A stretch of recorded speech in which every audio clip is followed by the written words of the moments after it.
الحمدللہ رب العالمین والصلاة والسلام علی اشرف الانبیاء والمرسلین وعلی آلہ وصحابہ واہل بیتہ اجمعین، اما بعد فاعوذ باللہ من الشیطان الرجیم، بسم اللہ الرحمن الرحیم۔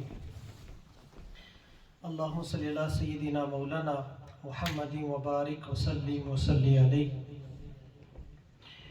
صلاۃ و سلاما علیک یا سیدی یا رسول اللہ وعلی آلک و صحابک یا سیدی یا حبیب اللہ۔ اللہ کے فضل و کرم سے جو یسٹرڈے قرآن پاک کی جو تلاوت کی گئی ہے وہ سورہ بقرہ حفاظ کرام نے مکمل کی تھی اور سورہ آل عمران کے 2 رکوع انہوں نے تلاوت کیے تھے۔ آج سورہ آل عمران یہ شروع کریں گے، پھر اس کے بعد 3:45 سپارے تک انشاءاللہ آج مکمل ہو جائے گا۔ سورہ آل عمران یہ سورہ مدنی ہے۔ مدنی کا مطلب میں نے کل بھی کہا تھا کہ جس وقت حضور علیہ السلام مدینہ میں تھے تو سورہ آل عمران کی ابتدا جو ہے وہ مدینہ پاک میں ہوئی، اس لیے اس سورہ کو مدنی کہتے ہیں۔ کچھ مکی ہیں، کچھ مدنی ہیں۔ تو اس سورہ مبارک میں 20 رکوع ہیں اور 200 اس کے اندر آیت کریمہ ہے۔ جتنی مدینہ شریف کے اندر یہ آیت کریمہ جو نازل ہوئی، آپ نے حفاظ کرام سے سنتے رہتے ہیں، قرآن پاک پڑھتے رہتے ہیں، زیادہ تر یہ کافی لمبی آیت کریمہ ہے۔ باقی جو مکی ہیں وہ آپ کو کافی شورٹ نظر آئیں گی۔ جتنی مدنی ہیں، مدینہ میں جو نازل ہوئی ہیں صورتیں یا ورسز آف دا ہولی قرآن، جتنی بھی آیت کریمہ وہ آپ کو زیادہ لمبی ملیں گی۔ تو اس سورہ کے حوالہ سے حضرت نواس بن سمعان رضی اللہ تعالیٰ عنہ صحابی رسول ہیں، وہ روایت کرتے ہیں کہ نبی کریم صلی اللہ تعالیٰ علیہ وسلم نے ارشاد فرمایا کہ قیامت کے دن، کل قیامت کے دن قرآن مجید اور اس پر عمل کرنے والوں کو لایا جائے گا۔ کل قیامت کے دن اس سورہ کو تلاوت کرنے والا یا قرآن پاک کی تلاوت کرنے والے کو کل قیامت کے دن لایا جائے گا، ان اشخاص کو جنہوں نے قرآن پڑھا پھر عمل بھی کیا۔ ان کو جب لایا جائے گا تو ان کے آگے آگے سورہ بقرہ بھی ہوگی اور سورہ آل عمران بھی ہوگی۔ یہ دیکھ لے، بندہ چل رہا ہے تو آگے آگے سورہ مبارک چل رہی ہے، یعنی اس کے ساتھ ساتھ آگے چل رہی ہے۔ اس سے کیا پتہ چلا کہ جس شخص نے قرآن مجید پڑھا اور پڑھ کر عمل کیا، اور اب عمل کرنے کی وجہ سے یہ سورہ مبارک جو ہے اس کو گائیڈ لائن دے رہی ہے۔ گائیڈ لائن کا مطلب ہے اس کو سیدھی جنت میں لے کر جا رہی ہے۔ سورہ جنت میں لے کر جا رہی ہے کیونکہ اس نے عمل کیا تھا، عمل کرنے کی وجہ سے۔ اس کے اندر اور بھی کافی ایسے واقعات موجود ہیں، تو مشہور جو ہے وہ قُلْ إِن كُنتُمْ تُحِبُّونَ اللَّهَ فَاتَّبِعُونِي يُحْبِبْكُمُ اللَّهُ وَيَغْفِرْ لَكُمْ ذُنُوبَكُمْ وَاللَّهُ غَفُورٌ رَحِيمٌ۔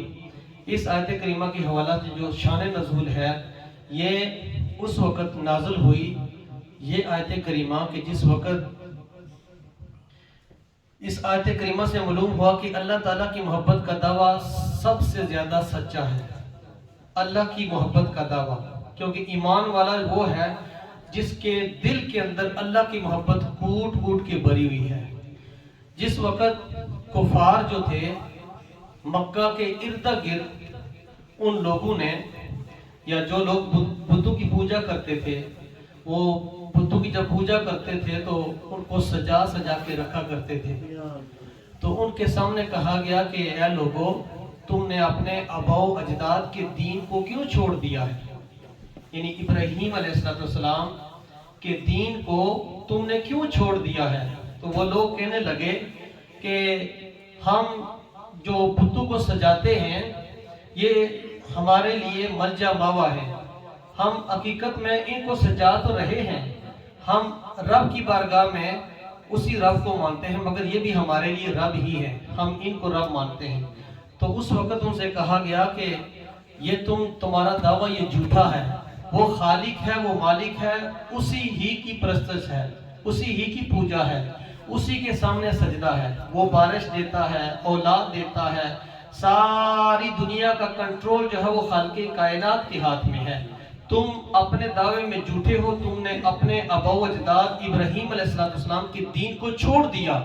اس وقت یہ آیت کریمہ نازل ہوئی کہ ان لوگوں کے سامنے یہ بات پیش کی گئی کہ رب کائنات نے یہ آیت کریمہ نازل کی کہ میرے محبوب ان لوگوں کو فرما دیجئے کہ قل ان کنتم تحبون اللہ فاتبعونی یحببکم اللہ ویغفر لکم ذنوبکم واللہ غفور رحیم، کہ اگر تم یہ دعویٰ کرتے ہو، یعنی وہ بتوں کو تو سجا رہے تھے، کہہ رہے تھے کہ ہم ان کو ویسے سجا رہے ہیں، مانتے وہ سب کچھ تھے، وہ کہہ رہے تھے ہم ان کو سجا رہے ہیں، ہم اپنے رب ہی کی عبادت کر رہے ہیں۔ تو اس وقت رب نے فرمایا اگر تم اتنے دعوے دار ہو تو میرے محبوب کی اتباع کرو، میرے محبوب کا کہنا مانو، میرے محبوب کے پیچھے چلو، بتوں کی پرستش چھوڑ دو، بتوں کو ملجا ماوا نہ مانو، ان کی اتباع کرو، جو کچھ میرے محبوب علیہ السلام فرما رہے ہیں، میرے حبیب کے نقش قدم پر چلو، یہی تمہارا سچا دعویٰ ہوگا۔ پھر رب کائنات نے فرمایا یہ تمام مومنین کے لیے ہے کہ جب حضور علیہ السلام کی اتباع کرو گے تو اللہ تم سے محبت کرے گا۔ پھر رب نے فرمایا اسی آیت کریمہ کے اندر کیا فرمایا؟ وَيَغْفِرْ لَكُمْ ذُنُوبَكُمْ، اللہ تمہارے گناہوں کو معاف کر دے گا۔ واللہ غفور رحیم، وہ اللہ غفور رحیم ہے۔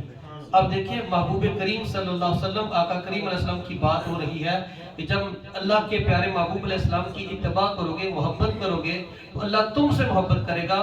ان محبت کی وجہ سے، اتباع کی وجہ سے رب کائنات تمہارے گناہوں کے اوپر پردہ پھیر دے گا۔ تو اس کے اندر اور بھی کافی ایسی آیت کریمہ ہیں، وَتُعِزُّ مَن تَشَاءُ وَتُذِلُّ مَن تَشَاءُ، اس کے اندر آتی ہیں کہ اس سے پہلے جو آیت کریمہ ہے میرے ذہن میں نہیں، آپ سب موجود ہیں، اس کا ترجمہ یہ ہے کہ وہ خالق ہے، زندوں سے مردہ پیدا کرتا ہے، مردوں سے زندہ پیدا کرتا ہے، کیونکہ وہ اسی کے اختیار میں ہے۔ تو اس کے اندر کافی ایسی آیت کریمہ اور بھی ایسی موجود ہیں کہ جو انسان اگر سمجھے تو کوئی انسان کی زندگی کی کایا پلٹ جاتی ہے۔ تو اللہ رب العزت ہمیں عمل کرنے کی توفیق عطا فرمائے۔